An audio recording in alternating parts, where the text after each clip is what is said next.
Qu'est-ce qui a changé, notamment depuis le changement de coach, pour vous à titre personnel? C'est un coach qui a ramené une idée où il veut beaucoup d'intensité et ça passe par les joueurs du milieu. Donc ça demande beaucoup de répétitions de course, beaucoup d'intensité. Et c'est un poste qui me convient. La preuve, j'essaie de faire au mieux. Pour l'instant, ça marche bien. J'espère que ça va continuer pour justement grimper au classement.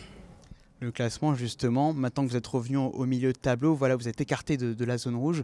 Comment vous voyez la suite, justement, après la trêve internationale? Non, on n'est pas encore à l'abri. Le championnat est très très serré. Il y a Paris qui est au-dessus. Sinon, au niveau des points, tout le monde est à part égale. Donc c'est pas encore fini. On a encore notre petit bonhomme de chemin à faire.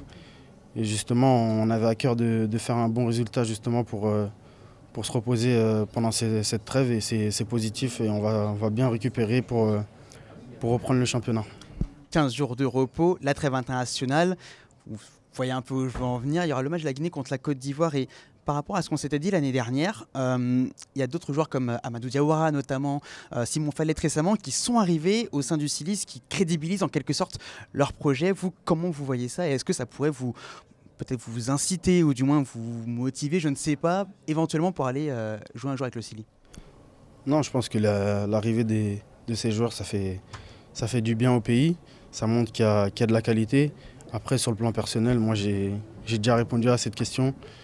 Mon cas personnel, c'est entre moi et les personnes concernées. Donc si jamais j'avais une décision à prendre, ces personnes-là seront mises au courant très vite. Dans la fédération du coup. C'est ça.